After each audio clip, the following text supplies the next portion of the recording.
Recession की अगर बात करें तो रिसेशन का मतलब आपको समझ में आ गया है कि किसी भी कंट्री की जो जीडीपी अगर 2 क्वार्टरली 3 क्वार्टरली तक कंटिन्यूस डिक्रीज़ हो रही है तो हम बोलते हैं कि उस कंट्री में रिसेशन आ गया है।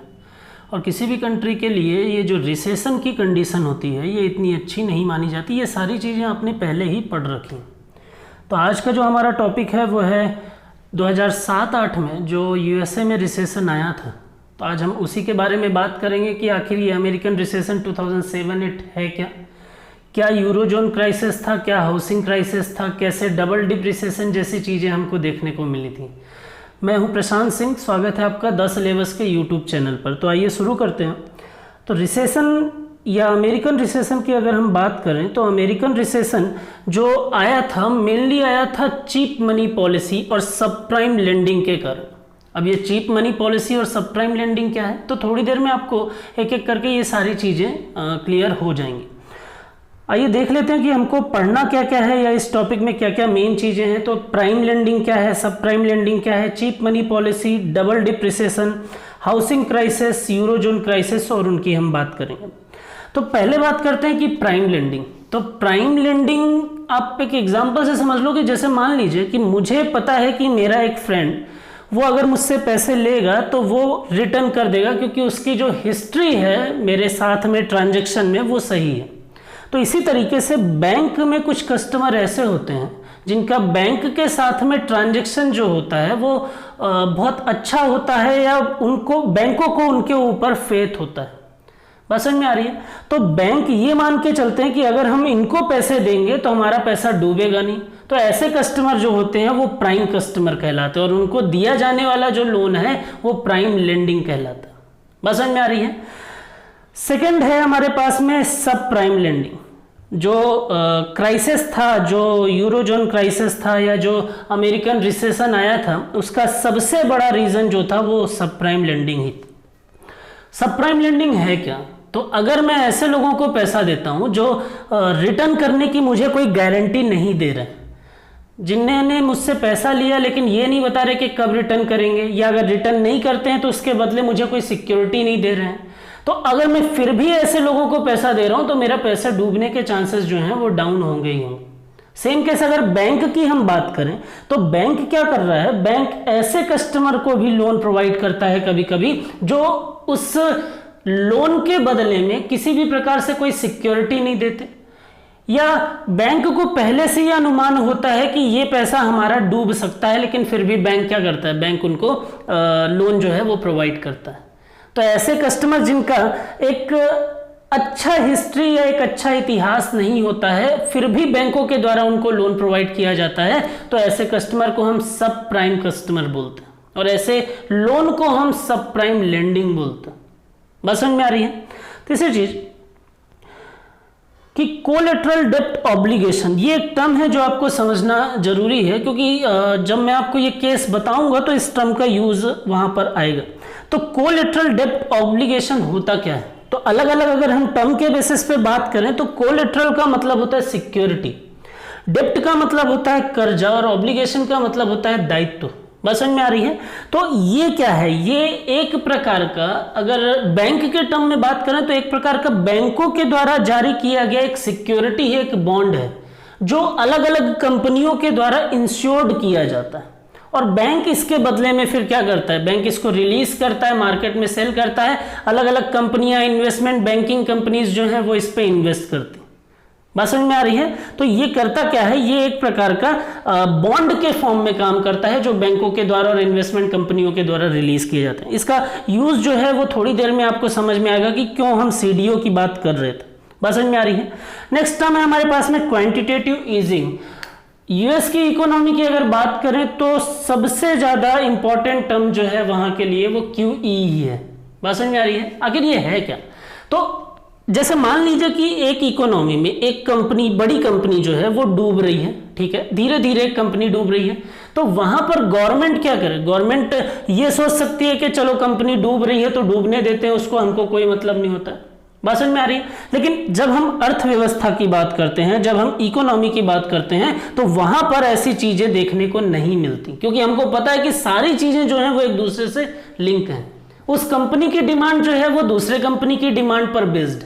बात समझ में आ रही है? तो अगर एक कंपनी डूबेगी तो हमको ये चीज पता है कि कुछ टाइम पीरियड के बाद वो अलग अलग कंपनियों को भी लेकर डूबेगी ही। तो फिर क्या करती है? तो गवर्नमेंट क्या करती है कि अपनी इकोनॉमी को बचाने के लिए वो कॉन्सेप्ट अपनाती है जिसको हम क्वांटिटेटिव ईजिंग के नाम से जानते हैं। अब जैसे मान लीजिए, तो गवर्नमेंट क्या कर रही है? गवर्नमेंट वहां पर लिक्विडिटी बढ़ाने की कोशिश कर रही है अलग अलग तरीके से। क्लियर है? नेक्स्ट हमारे पास में टर्म है, उसको हम बोलते हैं बेल आउट। बेल आउट आपने पहले भी सुना होगा, बोलचाल में भी हम यूज करते हैं। बेल आउट का क्या मतलब होता है? तो बेल आउट का सीधा सा मतलब होता है कि अगर मान लीजिए कि कोई कंपनी है और वो कंपनी डूब रही है, तो बैंक क्या करते हैं या गवर्नमेंट क्या करती है, वो उस कंपनी के शेयर्स को खरीदने लगती है या उस कंपनी के शेयर्स को खरीद कर उस कंपनी को फंड प्रोवाइड करती है। क्योंकि अगर रिसेशन आया है तो रिसेशन को सिर्फ एक ही तरीके से दूर किया जा सकता है, लिक्विडिटी को बढ़ाकर। तो बेल आउट टर्म जो हम यूज करेंगे वो किस लिए यूज करेंगे? हम वहां पर यूज करेंगे जब एक डूबती हुई कंपनी के शेयर को खरीदकर लोन के जरिए, कैश के जरिए या बॉन्ड के जरिए, अलग अलग किसी भी प्रकार से एक गवर्नमेंट जो है वो उस कंपनी को फंड प्रोवाइड करती है। तो उस कॉन्सेप्ट को हम बोलते हैं बेल आउट। क्वांटिटेटिव ईजिंग और बेल आउट दोनों मिलते जुलते चीजें हैं, आपको कंफ्यूज होने की जरूरत नहीं है। दोनों का जो मीनिंग है वो लगभग एक जैसा ही होता है, लेकिन दो अलग अलग चीजें हैं वो। क्लियर है? दूसरी चीज,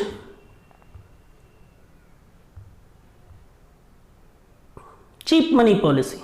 अब ये चीप मनी पॉलिसी क्या है? तो चीप मनी पॉलिसी का मतलब ऐसा है कि अगर मान लीजिए कि सेंट्रल बैंक है किसी कंट्री की, अब वो सेंट्रल बैंक जो कमर्शियल बैंक है उन बैंकों को लो इंटरेस्ट रेट पर लोन प्रोवाइड कर रही है। तो जब कमर्शियल बैंकों को लो इंटरेस्ट रेट पर लोन मिलेगा सेंट्रल बैंक से, तो वो आगे भी क्या करेंगे? कस्टमर को लो इंटरेस्ट रेट पर लोन देंगे। और आपने थ्योरी ऑफ इलास्टिसिटी में यही पढ़ा हुआ है कि जैसे जैसे मार्केट में प्रोडक्ट के प्राइस डाउन होंगे उनकी डिमांड बढ़ने लगेगी। तो जैसे ही मार्केट में लोन जो है वो सस्ता हो जाएगा, लोग ज्यादा से ज्यादा लोन लेने लगेंगे, पैसा कहां पहुंचेगा? पैसा मार्केट में पहुंचेगा, लिक्विडिटी इंक्रीज होगी। तो जब भी अगर इंडिया की बात करें तो जब भी आरबीआई को या दूसरी कंट्री की बात करें तो वहां की सेंट्रल बैंक को जब भी ये लगता है कि मार्केट में लिक्विडिटी इंक्रीज होनी चाहिए, तो उस टाइम ड्यूरेशन में वो क्या करती है? वो चीप मनी पॉलिसी का यूज करती है। बात समझ में आ रही है? मतलब अपने जो रेट है उसको क्या कर रही है? डाउन कर रही है। क्लियर है? दूसरी चीज, एक एक्ट पास हुआ था, उसके बारे में भी समझ लीजिए। क्या क्यों बता रहा हूं, थोड़ी देर में आपको ये चीजें भी समझ में आ जाएंगी। फाइनेंशियल डीरेगुलेशन, ठीक है। जो फाइनेंशियल डीरेगुलेशन किया गया था वो किया गया था 1999 में, ठीक है, 1999 में, और इसी को आप GLB एक्ट के नाम से भी जानते हैं। अब क्या डीरेगुलेशन किया गया? तो 1933 में एक एक्ट पास हुआ था जिस एक्ट में यह बोला गया था कि कमर्शियल बैंक, फाइनेंशियल इंस्टीट्यूशन और इंश्योरेंस से रिलेटेड जो भी कंपनीज होंगी, कमर्शियल बैंक, फाइनेंशियल इंस्टीट्यूशन और इंश्योरेंस से रिलेटेड जो भी कंपनीज होंगी वो अलग अलग काम करेंगी, उनको मिलाया नहीं जाएगा। बात समझ में आ रही है? तो ये एक्ट कब पास हुआ था? 1933 में। लेकिन फिर फाइनेंशियल डीरेगुलेशन पास किया गया और 1999 में एक GLB एक्ट पास किया गया। और उस GLB एक्ट में क्या किया गया? उस GLB एक्ट में कमर्शियल बैंक, फाइनेंशियल इंस्टीट्यूशन और इंश्योरेंस से रिलेटेड कंपनियों को क्या कर दिया गया? एक दूसरे के साथ में काम करने के लिए रूल बना दिए गए। तो यहां पर अगर कमर्शियल बैंक, इंश्योरेंस कंपनी मिलकर काम कर रही है तो ठीक है, अगर इन्वेस्टमेंट बैंकिंग या फाइनेंशियल इंस्टीट्यूशन और इंश्योरेंस कंपनी मिलकर काम कर रही है तो भी ठीक है। लेकिन जब कमर्शियल बैंक और फाइनेंशियल इंस्टीट्यूशन मिलकर काम करने लेंगे तो समस्या यहां से स्टार्ट होती है, और इस केस में भी आगे आपको यही चीजें देखने को मिलेंगी। बात समझ में आ रही है? तो ये क्या किया गया कि 1999 से कमर्शियल बैंक, फाइनेंशियल इंस्टीट्यूशन और इंश्योरेंस से रिलेटेड जो कंपनीज थी वो एक दूसरे के साथ में मिलकर काम करना चालू कर दिया उन्होंने, ठीक है। अब देखिए केस है क्या। अब अगर मैं केस की बात करूं तो केस था क्या? तो यूएसए में क्या किया गया था? यूएसए में चीप मनी पॉलिसी अपनाई गई थी और वहां पर लोगों को लो इंटरेस्ट रेट पर क्या दिया गया था? हाउस लोन प्रोवाइड किया गया था। अब ये जो हाउस लोन प्रोवाइड किया जा रहा है, ये जो हाउस लोन प्रोवाइड किया जा रहा है, तो जब भी हम या जब भी बैंक कस्टमर को लोन प्रोवाइड करता है, जब भी बैंक कस्टमर को लोन प्रोवाइड करता है, तो वहां पर होता क्या है, वहां पर कस्टमर को अगर लोन मिल रहा है तो कस्टमर की जिम्मेदारी है कि वो क्या करेगा, वो सिक्योरिटीज जमा करेगा। समझ में आ रही है? वो क्या करेगा, वो सिक्योरिटी देगा बैंक को, और उस सिक्योरिटी के बदले में क्या होगा, बैंक जो है वो कस्टमर को लोन प्रोवाइड करेगा। तो यूएसए में पहले तो ये किया गया कि जो वहां के प्राइम कस्टमर थे, जो बैंकों के प्राइम कस्टमर थे, उन कस्टमरों को क्या दिया गया, लोन प्रोवाइड किया गया, उनसे सिक्योरिटी ली गई और उसके बदले में उनको लोन प्रोवाइड किया गया। लेकिन धीरे धीरे क्या चीजें देखने को मिली, धीरे धीरे हम प्राइम कस्टमर से स्विच करने लगे थे, प्राइम कस्टमर से स्विच करने लगे थे कहां पर, सब प्राइम कस्टमर की तरफ। अब जब हम सब प्राइम कस्टमर को लोन देना चालू किया वहां की बैंकों ने, तो वहां से ही ये रिसेशन की शुरुआत भी होने लगी। बात समझ में आ रही है? अब देखिए हुआ क्या, तो यहां पर बैंक क्या करते हैं, यहां पर बैंक क्या करते हैं, बैंक जो है वो प्राइम कस्टमर को लोन प्रोवाइड कर रहे हैं, बैंक जो है वो प्राइम कस्टमर को लोन प्रोवाइड कर रहे हैं। अब प्राइम कस्टमर उनको सिक्योरिटी दे रहा है, सिक्योरिटी के बदले लोन ले रहे हैं, और एक पर्टिकुलर टाइम पीरियड के बाद में वो क्या कर रहे हैं, उस पैसे को रिटर्न कर रहे हैं। ठीक है, अब क्या हुआ, अब धीरे धीरे धीरे धीरे इन्वेस्टमेंट बैंकिंग का कॉन्सेप्ट आया वहां पर, और इन्वेस्टमेंट बैंकिंग बैंकों के साथ में मिलकर काम करने लगी। ठीक है, अब वहां पर देखिए हुआ क्या, तो इन्वेस्टमेंट बैंक जो थे वो क्या करने लगे थे, इन्वेस्टमेंट बैंक अपने सीडीओ जो थे, अभी आपने थोड़ी देर पहले देखा था कि सीडीओ होता क्या है, तो कोलेटरल डेब्ट ऑब्लिगेशन होता है। तो इन्वेस्टमेंट बैंक क्या कर रहे थे, अपने सीडीओ जो थे वो रिलीज कर रहे थे। अब उन सीडीओ को बड़ी बड़ी जो कंपनीज थी वो इंश्योर्ड कर रही थी। अब अगर मान लीजिए कि मुझे इन्वेस्टमेंट करना है, तो मुझे इन्वेस्टमेंट करना है तो मैं ये देखूंगा कि मेरा इन्वेस्टमेंट सबसे ज्यादा सिक्योर कहां है और हाई रिटर्न कहां है। बात समझ में आ रही है? तो अगर आप बैंक और फाइनेंशियल इंस्टीट्यूशन या इन्वेस्टमेंट बैंक में इन्वेस्टमेंट करना चाहते हैं, तो वहां पर हाई रिटर्न में आपको इन्वेस्टमेंट बैंक में ही इन्वेस्टमेंट करना पड़ेगा। बात समझ में आ रही है? तो यहां पर हुआ क्या, यहां पर जो कस्टमर थे, कस्टमर इन द सेंस की जो कंपनीज थी या दूसरी कंट्रीज जो थी, वो क्या करने लगी, उनको ये लगने लगा कि यार इन्वेस्टमेंट बैंक में इन्वेस्टमेंट करते हैं, और क्योंकि ये जो सीडीओ है अगर हम उसको खरीदते हैं तो ये इंश्योर्ड है प्राइवेट कंपनियों के द्वारा, ये दूसरी कंपनियों के द्वारा, तो ये इंश्योर्ड है, इसलिए क्या हो रहा है, इसलिए हमारा इन्वेस्टमेंट जो है वो सिक्योर है। तो ज्यादा से ज्यादा कंपनी ने क्या करना चालू किया, ज्यादा से ज्यादा कंपनियों ने ये करना चालू किया कि उन्होंने सीडीओ में इन्वेस्टमेंट करना चालू किया। बात समझ में आ रही है? उन्होंने सिक्योरिटी खरीदने लगे। अब जब सिक्योरिटी खरीदने लगे तो जो ये फाइनेंशियल इंस्टीट्यूशन है, इन्होंने बैंक से ये बोला कि अब हमको और सीडीओ की जरूरत है। बात समझ में आ रही है? पैसा आएगा कहां से, जितनी ज्यादा वो सीडीओ रिलीज करेंगे उतना ज्यादा इन्वेस्टमेंट होगा, उतना ज्यादा पैसा आएगा। तो इन्वेस्टमेंट बैंक्स ने ये बोला बैंक से कि अब हमको और ज्यादा सीडीओ की जरूरत है। तो सीडीओ है क्या, तो मैंने आपको बताया जो कोलेटरल है वो कलेक्शन ऑफ मॉर्टगेज पेपर होता है। मॉर्टगेज पेपर मतलब कि जो भी कस्टमर की सिक्योरिटीज रखी जाती हैं उनका कलेक्शन से सीडीओ जो है वो बनाया जाता है। तो जब ये चीजें हो गई, जब धीरे धीरे करके बैंकों के प्राइम मेंबर जो थे वो धीरे धीरे खत्म होने लगे, तो बैंक ने क्या करना चालू किया, बैंक ने अपने ब्रोकर को बोला कि आप क्या करिए, आप और कस्टमर लेकर आइए। जब ब्रोकर को यह पता चला कि हमको और कस्टमर लाना है, तो वो पहले प्राइम मेंबर को देखे। जब वो प्राइम मेंबर खत्म हो गए तो धीरे धीरे वो कहां जाने लगे, वो किसी को भी पकड़ के बोल रहे थे चलो लोन दिला देते हैं बैंक से। तो नहीं लोन लेना तो अरे चलो सिक्योरिटी नहीं है, कोई बात नहीं, हम फिर भी लोन दिला देते हैं। तो यहां से क्या हुआ, यहां से बैंकों ने क्या किया, यहां से बैंकों ने सब प्राइम मेंबर को लोन देना चालू किया। अब जब सब प्राइम मेंबर को लोन दिया गया तो सब प्राइम मेंबर ने लोन लिया, ठीक है। धीरे धीरे उन्होंने क्या करना चालू किया, अगर लोन लेते हैं तो रिटर्न भी करना होता है, इतनी चीज तो आपको पता है। तो धीरे धीरे क्या सिचुएशन बनी कि ये जो सब प्राइम मेंबर थे वो लोन को रिटर्न करने में फेल होते चले गए। धीरे धीरे क्या सिचुएशन बनी कि ये जो सब प्राइम मेंबर थे ये धीरे धीरे लोन को रिटर्न करने में फेल होते चले गए। अब जब फेल होते चले गए तो बैंकों ने क्या किया, बैंकों ने ये सोचा कि हमारा पैसा जो है वो तो डूब जाएगा, तो हम अपने पैसे को निकालें कैसे। तो बैंकों ने उन घरों के लिए जिसके लिए लोन लिया गया था उन घरों को नीलाम करना चालू किया। अब जब नीलाम करना चालू किया तो उन घरों के रेट जो थे वो डाउन होने लगे। अब जब रेट डाउन होने लगे तो रेट के डाउन होने के कारण जो प्राइम मेंबर ने हाउस लोन लिया था उनको ये लगा, उन्होंने इन्वेस्टमेंट किया था कि इस घर की जो कीमत है वो क्या होगी, एक पर्टिकुलर टाइम पीरियड के बाद में इंक्रीज होगी। तो उन्होंने इन्वेस्टमेंट पर्पज से घर खरीदा था, अब उनको ये दिखने लगा कि यार रेट डाउन हो रहे हैं, तो उन्होंने क्या करना चालू किया, अपने घरों को सेल करना चालू किया। तो धीरे धीरे क्या सिचुएशन बनी कि वहां पर जो हाउस लोन प्रोवाइड किए गए थे उन हाउस लोन को या वो जो हाउस थे उनको जब नीलाम किया जाने लगा तो वहां पर उनके कस्टमर ही नहीं मिल रहे थे। क्यों कस्टमर नहीं मिल रहे थे, तो वहां पर 3 कैटेगरी बढ़ गई थी। पहली कैटेगरी ऐसे लोग जो हाउस लोन ले चुके थे और घर खरीद चुके थे और लोन को रिटर्न कर चुके थे, उनकी डिमांड फुलफिल हो चुकी थी।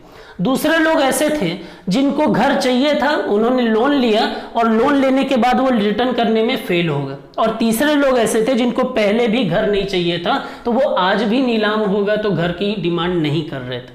तो बैंकों के जो घर थे वो धीरे धीरे क्या हो गए, नीलाम ही नहीं हुए और बैंकों का पैसा क्या हो गया, धीरे धीरे डूबता चला गया। बात समझ में आ रही है। अब जब बैंकों का पैसा डूबता चला गया तो वहां पर सिचुएशन क्या बनी, वहां पर सिचुएशन ये बनी कि बैंक ने ये बोला कि अब हम लोन जो है या अब हम लोन देना कम कर देंगे। तो जब मार्केट में लोन देना कम कर दिया तो लिक्विडिटी डाउन होने लगी। लिक्विडिटी डाउन होने लगी तो जो कंपनीज थी या जहां पे इन्वेस्टमेंट हो रहा था वो पैसा भी धीरे धीरे डाउन होने लगा और धीरे धीरे करके वहां की कंपनियां डाउन जाने लगी, रिसेशन आने लगा। तो सबसे पहला जो नाम था यूएसए में वो था लेहमन ब्रदर्स का। वहां पर सबसे पहले डूबने वाली जो कंपनी थी वो थी लेहमन ब्रदर्स और ये रिसेशन स्टार्ट ही हुआ था लेहमन ब्रदर्स के डूबने के साथ ही। इसके बाद में हजारों कंपनियां वहां पर डूबती चली गई और बाद में गवर्नमेंट ने धीरे धीरे कोशिश की कि हम इस रिसेशन से निकल सके। बात समझ में आ रही है। अब देखिए, तो स्टार्टिंग में मैंने आपको एक टर्म बोला था कि यूरोजोन क्राइसिस, हाउसिंग क्राइसिस और डबल डिप्रिसिएशन, तो उसके बारे में बात करते हैं। तो यहां पर क्या हुआ, यहां पर क्योंकि जो बैंक थे वो जो लोन प्रोवाइड कर रहे थे वो किससे रिलेटेड था, तो वो हाउस से रिलेटेड था। तो क्योंकि हाउस से रिलेटेड है इसलिए क्या था, इसको हमने नाम दे दिया क्या, इसलिए हमने इसको नाम दे दिया हाउसिंग क्राइसिस। समझ में आ रही है। तो हाउस से रिलेटेड होने के कारण इसका नाम क्या पड़ गया, हाउसिंग क्राइसिस पड़ गया। अब स्टार्टिंग के टाइम पे या स्टार्टिंग के वीडियो में मैंने आपको यह बताया था कि कंट्री में मेन जो इकोनॉमी के टाइप है उनमें क्लोज्ड इकोनॉमी होती है और ओपन इकोनॉमी भी होती है। ओपन इकोनॉमी में हम जब इंपोर्ट एक्सपोर्ट करते हैं अलग अलग कंट्री से तो हम बोलते हैं कि ओपन इकोनॉमी। बात समझ में आ रही है। तो यहां पर हो क्या रहा है, यहां पर यह हो रहा था कि यूएसए की इकोनॉमी जो थी वो ओपन इकोनॉमी थी, ठीक है। अब यूएसए की इकोनॉमी धीरे धीरे क्या हो गई, डाउन हो गई। अब डाउन हो गई तो यूएसए पर ऐसी कंट्री जिनका एक्सपोर्ट जो था वो बहुत ज्यादा यूएसए के साथ में था और उन कंट्री की जो इकोनॉमी थी वो उनके एक्सपोर्ट पर ही डिपेंड करती थी। बात समझ में आ रही है। तो यूरोप के कुछ कंट्रीज ऐसी थी जिनका एक्सपोर्ट बहुत ज्यादा यूएसए पर था और वो बहुत ज्यादा तरीके से यूएसए की इकोनॉमी पर डिपेंडेंट थे, ठीक है। अब जब यहां पर डिमांड धीरे धीरे डाउन होने लगी तो डोमेस्टिक डिमांड ही डाउन हो गई है, तो फिर हम इंपोर्ट करेंगे क्यों, जब कोई खरीदने वाला ही नहीं है तो हम बाहर से सामान को खरीदेंगे क्यों। तो यहां पर क्या हो गया, यहां पर इंपोर्ट जो था वो धीरे धीरे खत्म कर दिया गया। अब जब इंपोर्ट खत्म कर दिया गया तो यहां पर इन कंट्री का प्रोडक्शन डाउन होने लगा। क्यों, क्योंकि जब सामान सामने वाले खरीद ही नहीं रहे हैं तो प्रोडक्शन करेंगे किसके लिए, और धीरे धीरे इस कंट्री की इकोनॉमी जो थी वो क्या होगी, वो भी डाउन जाने लगी। इसका सबसे ज्यादा जो असर था वो मेनली यूरोप के कुछ ऐसी कंट्री पर देखने को मिला था जो यूरो नाम की करेंसी को यूज करते थे। बात समझ में आ रही है। तो अलग अलग कंट्री या अलग अलग जो ग्रुप था वो क्या कर रहे थे, वो ऐसी उनकी इकोनॉमी जो थी वो डिपेंडेंट थी यूएसए पर और वो क्या कर रहे थे, वो एक्सपोर्ट कर रहे थे यूएसए को, और वहां पर जब एक्सपोर्ट बंद हो गया तो वहां से क्या होने लगा, इनकी इकोनॉमी भी बुरी तरीके से फेल होने लगी। अब क्योंकि ये जो ग्रुप ऑफ कंट्रीज थी ये कौन सी कंट्री करेंसी यूज कर रही थी, तो ये यूरो नाम की करेंसी यूज कर रही थी, इसलिए इस क्राइसिस को एक नाम दे दिया गया, क्या, इस क्राइसिस को नाम दे दिया गया यूरोजोन क्राइसिस। बात समझ में आ रही है। तो हाउसिंग क्राइसिस इसलिए बोला गया क्योंकि हाउस से रिलेटेड था, और यूरोजोन क्राइसिस इसलिए बोला गया क्योंकि एक पर्टिकुलर जो ग्रुप ऑफ कंट्रीज थी वो जो यूरो नाम की करेंसी यूज कर रही थी, इस रिसेशन का असर वहां पर भी बहुत ज्यादा देखने को मिला था। बात समझ में आ रही है। अगला टर्म हमने यूज किया था क्या, डबल डिप्रिसिएशन। तो डबल डिप्रिसिएशन का मतलब होता है कि जैसे मान लीजिए कि किसी कंट्री में रिसेशन आया हुआ, अब उस कंट्री में रिसेशन को दूर करने के लिए उस कंट्री की जो गवर्नमेंट है, सेंट्रल बैंक है, वो क्या कर रही है, वो लिक्विडिटी को बढ़ा रही है। तो लिक्विडिटी को बढ़ाने के कारण उस कंट्री में डिमांड जो है वो इंक्रीज हो जाती है। अब डिमांड इंक्रीज हुई तो रिसेशन जो था वो क्या हो गया, वो नॉर्मल कंडीशन पे आ गया।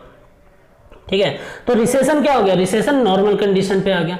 अब नॉर्मल कंडीशन पे तो है, लेकिन कब तक नॉर्मल कंडीशन पे रहेगा, जब तक कि मार्केट में लिक्विडिटी डिमांड जो है वो इंक्रीज रहेगी। तो धीरे धीरे क्या हुआ, अब गवर्नमेंट ऐसा तो नहीं कर सकती कि बार बार लिक्विडिटी इंक्रीज कर दे और बाकी पैसा जो है वो मार्केट में सबको देते ही रहे। इससे क्या होगा, उस कंट्री की जो डोमेस्टिक करेंसी उसकी परचेजिंग पावर डाउन होने लगी और वैल्यू धीरे धीरे खत्म होने लगी। बात समझ में आ रही है। ऐसा समय आ जाएगा कि आपको छोटा से छोटा प्रोडक्ट लेने के लिए भी आपको बोरों में भर के पैसे लेके जाना पड़ रहा है। तो ऐसी सिचुएशन ना बने, इसलिए गवर्नमेंट जो है वो फ्री में और बहुत तेजी से लिक्विडिटी नहीं बढ़ाती। बात समझ में आ रही है। तो यहां पर क्या हुआ, यहां पर रिसेशन जो है वो खत्म हो गया, नॉर्मल कंडीशन पे आ गया। लेकिन एक पर्टिकुलर टाइम पीरियड के बाद में फिर से डिमांड जो है वो क्या होने लगती है, फिर से डिमांड जो है वो डाउन होने लगती है। अब जब डिमांड डाउन होने लगती है तो डिमांड के डाउन होते होते फिर वापस से कैसी कंडीशन, वापस से उस कंट्री में रिसेशन की कंडीशन। तो जब ऐसी सिचुएशन बनती है कि किसी भी कंट्री में मंदी है, किसी भी कंट्री में रिसेशन है और उस रिसेशन को दूर करने के लिए गवर्नमेंट जो है वो काम कर रही है, गवर्नमेंट के काम से वो रिसेशन जो है वो कुछ समय के लिए खत्म हो जाता है, लेकिन आफ्टर सम टाइम वापस से रिसेशन जो है वो उस कंट्री में आ जाता है। तो जब एक रिसेशन के बाद वापस से दूसरा रिसेशन आ जाए तो उसको हम क्या बोलते हैं, उसी को हम बोलते हैं डबल डिप रिसेशन। समझ में आ रही है, उसी को हम क्या बोलते हैं, डबल डिप रिसेशन के नाम से जानते हैं। समझ में आ रहा है। दूसरी चीज कि ये जो यूएसए में रिसेशन आया था, ये जो यूएसए में रिसेशन आया था, इस रिसेशन का इतनी बात तो समझ में आ गई आपको कि लेमन ब्रदर्स पहली कंपनी थी जो डूबी, वहां से स्टार्ट हुआ, फिर बाद में थाउजेंड ऑफ कंपनीज जो थी वो धीरे धीरे डूबती चली गई। ठीक है, तो ये पूरा केस था यूएसए का रिसेशन का जो 2007-8 के टाइम ड्यूरेशन में आया था। अब इंडिया के टर्म में अगर बात करें तो ये क्वेश्चन उठता है कि क्या यूएसए के रिसेशन का इंपैक्ट इंडिया पर भी पड़ा था। तो बिल्कुल पड़ा था, क्योंकि ग्लोबलाइजेशन का कॉन्सेप्ट है, क्योंकि वैश्वीकरण का सिद्धांत है और सभी देश उसको फॉलो कर रहे हैं। तो एक देश की कंपनियां दूसरे देश में जाके इन्वेस्टमेंट कर रही हैं। बस समझ में आ रही है। तो यहां पर क्या हो रहा है कि उनका इन्वेस्टमेंट का पैसा डूबा, तो उनका डूबने के कारण, लॉस होने के कारण इफेक्ट कहां दिख रहा था, इंडिया में दिख रहा था। रिसेशन या ग्लोबलाइजेशन के कॉन्सेप्ट जहां पर भी आपको दिखेंगे वहां पर सबसे ज्यादा रिसेशन का असर एक किसी फील्ड में मिलेगा तो वो आईटी सेक्टर में देखने को मिलेगा। बात समझ में आ रही है। उसके बाद धीरे धीरे उससे रिलेटेड जो भी कंपनीज होंगी और वो रिसेशन जो है वो फैलता चला जाएगा। तो ऐसा नहीं है कि आईटी सेक्टर में रिसेशन आया तो आईटी सेक्टर तक ही रहेगा। अगर किसी कंट्री में रिसेशन आएगा, अगर किसी कंट्री में रिसेशन आएगा तो उस कंट्री में धीरे धीरे सभी सेक्टर को वो अपने अंडर में लेता चला जाएगा। तो रिसेशन आया, रिसेशन आईटी सेक्टर में इंडिया पर देखने को मिला, जिससे लोगों की नौकरियां जाने लगी। अब लोगों की जब नौकरी जाने लगी, अनएम्प्लॉयमेंट इंक्रीज होने लगा, तो उनके पास से पैसे की कमी होने लगी। अब जब पैसा कम होने लगा तो डिमांड डिक्रीज होने लगी। डिमांड डिक्रीज होगी तो क्या होगा, वापस से कंट्री में रिसेशन की कंडीशन। तो ऐसी बहुत सारी कंट्रीज थी जो यूएसए के रिसेशन के कारण उन कंट्री में भी बुरी तरह से रिसेशन आया था। लगभग सभी कंट्री जो यूएसए के साथ में या जो ग्लोबलाइजेशन का कॉन्सेप्ट अपनाती हैं उन पर यूएसए के रिसेशन का असर देखने को मिला था, लेकिन कुछ कंट्री में जो ये रिसेशन का असर था वो कम था, कुछ कंट्री में ये बहुत ज्यादा था। बात समझ में आ रही है। आगे अगर बात करें तो यहां पर आपको एक व्यक्ति दिखाई दे रहे हैं, एलन ग्रीनस्पैन। तो ये जो व्यक्ति हैं ये अमेरिका के फेडरल रिजर्व या सेंट्रल बैंक जो है उसके गवर्नर थे, उसके चेयरमैन थे 1987 से लेकर 2006 तक। अब दिमाग पे ये क्वेश्चन आ रहा है कि इन व्यक्ति को मैं यहां पर क्यों दिखा रहा हूं। तो यूएसए का जो 2007-8 का रिसेशन आया था वो जिस व्यक्ति के कारण आया था या जिस व्यक्ति की पॉलिसी के कारण आया था या जिसको कारण माना जाता है वो कौन व्यक्ति हैं, वो यही व्यक्ति हैं जो आपके सामने दिखाई दे रहे हैं। तो यूएसए के रिसेशन का जो कारण है वो सब प्राइम लेंडिंग तो है, लेकिन सब प्राइम लेंडिंग और चीप मनी पॉलिसी किसके द्वारा की गई थी, तो वो किया गया था एलन ग्रीनस्पैन के द्वारा। बात समझ में आ रही है? तो याद रखिएगा कि ये व्यक्ति हैं जिनको विलन माना जाता है अमेरिका के 2007-8 के टाइम ड्यूरेशन पे जो रिसेशन आया हुआ था। तो ये पूरा केस था। अगर इस वीडियो से रिलेटेड आपको कोई भी डाउट है तो आप कमेंट करके उसको पूछ सकते हो।